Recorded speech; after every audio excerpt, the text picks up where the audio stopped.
ओम शांति। सुनते हैं 10 दिसंबर 78 के अव्यक्त बाप दादा के मधुर महावाक्य। विस्तार को न देख, सार अर्थात बिंदु को देखो। आज की अव्यक्त मुरली में बाबा ने मधुबन से जो आत्माएं अनुभव करके जाती हैं वह क्या कहती हैं, उनका अनुभव क्या है। दूसरा, बाबा ने अचल घर मधुबन का यादगार है, वो किस तरह। फिर बाबा ने मधुबन वासियों के कौन से अटेंशन में अलबेलापन ना हो। लास्ट, बाबा ने कौन सा लक्ष्य हर समय स्मृति में रहना चाहिए।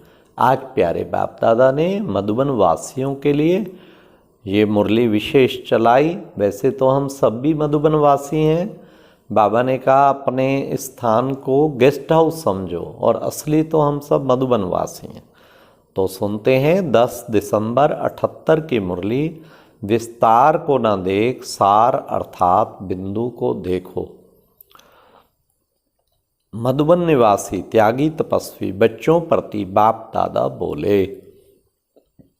मधुबन निवासी अर्थात मधुरता के सागर में सदा लहराने वाले बाप दादा की विशेष कर्म भूमि, चरित्र भूमि, मधुर मिलन भूमि या महान पुण्य भूमि, ऐसी भूमि के सदा निवासी कितनी महान आत्माएं हैं। निराकार बाप को भी साकार भूमि से विशेष स्नेह है। ऐसे भूमि के निवासी स्वयं को भी सदा ऐसे अनुभव करते हैं। मधुबन अर्थात मधुर भूमि, वृत्ति की भी मधुरता, वाणी की भी मधुरता और हर कर्म में भी सदा मधुरता। जैसे भूमि वैसी ही भूमि में रहने वाली महान आत्माएं। मधुबन से जो आत्माएं अनुभव करके जाती हैं वे भी क्या कहती हैं। अब बड़े ध्यान से सुनना, क्या कहती हैं। मधुबन है संगम युगी स्वर्ग, अर्थात स्वर्ग भूमि में रहने वाले। अब भी स्वर्ग और भविष्य में भी स्वर्ग, तो डबल स्वर्ग के अधिकारी कितने विशेष हुए। बाप दादा आज खास मधुबन निवासियों से मिलने आए हैं। बाबा पूछते हैं स्वर्ग की विशेषता अथवा स्वर्ग का विशेष गायन क्या है। स्वर्ग का विशेष गायन है सदा संपन्न अर्थात अप्राप्त नहीं कोई वस्तु स्वर्ग के खजाने में। चाहे संगम युगी स्वर्ग या भविष्य का स्वर्ग, दोनों की यह एक ही विशेषता गाई हुई है। तो मधुबन निवासी अर्थात संगम युगी स्वर्ग निवासी ऐसी संपन्न स्थिति का अनुभव करते हैं जिसमें महसूस हो कि हम सदा तृप्त आत्माएं हैं। जैसे इच्छा मात्रम अविद्या के संस्कार भविष्य स्वर्ग में नेचुरल होंगे, वैसे मधुबन निवासियों के नेचुरल संस्कार हैं। स्वर्गवासी अर्थात इन सब बातों में नेचुरल संस्कार स्वरूप हों। कोई भी पूछते हैं आप कहाँ के रहवासी हो, बड़ी फलक से खुशी से कहते हो ना। क्या कहते हैं, हम मधुबन वासी हैं। मधुबन वासी की जैसे कि छाप लगी हुई है। साथ साथ जैसा स्थान वैसी स्थिति की छाप भी होगी ना। जैसे कोल्ड स्टोर में जाएंगे तो जैसा स्थान वैसी स्थिति ऑटोमेटिकली होगी ना। तो मधुबन की जो महिमा है ऐसे संस्कार बने हैं क्योंकि साकार रूप में लक्ष्य स्वरूप सबके आगे मधुबन है। कॉपी तो सब मधुबन को करते हैं। किसी की भी स्थिति में हलचल होती है तो अचल घर मधुबन याद आता है कि मधुबन अचल घर में जाने से हम अचल हो ही जाएंगे। ऐसी भावना से, शुभ कामना से इस पुष्प पुण्य भूमि पर सभी आते हैं। जब अनेक आत्माओं की हलचल का साधन, मिलने का स्थान अचल घर मधुबन है, तो मधुबन में रहने वाले भी सदा अचल होंगे ना। ऐसी स्टेज अनेक आत्माओं के लिए मार्गदर्शन करने वाली होगी, क्योंकि मधुबन है लाइट हाउस।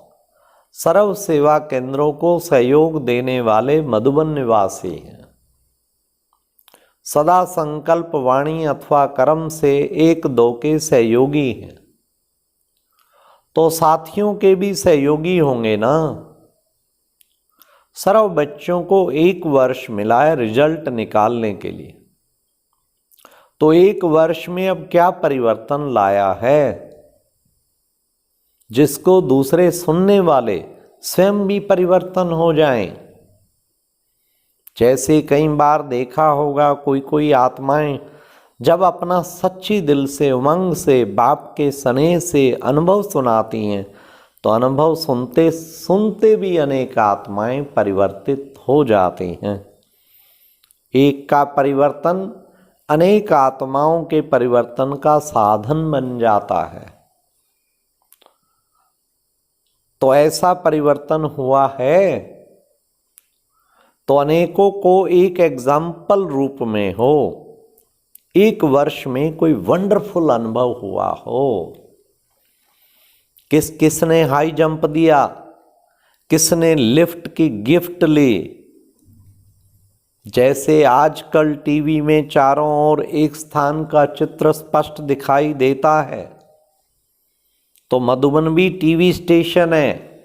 चारों ओर टीवी के सेट लगे हुए हैं, और टीवी स्टेशन पर जो एक्ट चलता है वह ऑटोमेटिकली सब तरफ दिखाई देता है। तो मधुबन वालों का हर संकल्प भी चारों ओर दिखाई देता, अर्थात फैलता है, क्योंकि टीवी सेट चारों ओर लगे हुए हैं। जैसे आजकल साइंस के साधनों द्वारा संकल्पों की गति या मनसा स्थिति को चेक कर सकते हैं, वैसे मधुबन निवासियों के संकल्पों की गति या मानसिक स्थिति चारों ओर फैलती है। इसलिए हर संकल्प पर भी अटेंशन हो, इसमें अलबेलापन ना हो। मधुबन निवासी मधुबन में बैठे हुए किसी प्रकार के विशेष संकल्प द्वारा वाइब्रेशन फैलाना चाहें, तो इसे एक स्थान पर बैठे हुए भी चारों ओर फैला सकते हैं। जैसे स्थूल चीज की खुशबू चारों ओर ऑटोमेटिकली फैल जाती है, वैसे ये वाइब्रेशन संकल्प के द्वारा चारों ओर स्वतः फैल जाएं। मधुबन निवासियों की ये विशेष सेवा है। जैसे मधुबन में विशेष भट्ठी करते हो, तो वाइब्रेशन चारों ओर पहुंचते हैं ना। चाहे पत्रों द्वारा समाचार ना भी जाए, लेकिन सूक्ष्म वाइब्रेशन मधुबन के बहुत सहज चारों ओर फैल सकते हैं।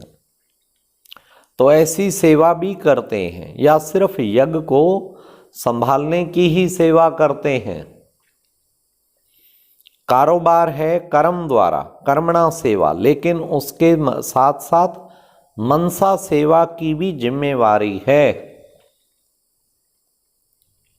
तो मधुबन निवासी हर बात में विशेष आत्माएं, हर समय कोई विशेषता दिखाने वाले। जो भी ग्रुप आए वे ये अनुभव करे कि मधुबन निवासियों में विशेषता थी। मधुबन स्वर्ग में हर आत्मा सदा तृप्त आत्मा संपन्न मूर्त थी।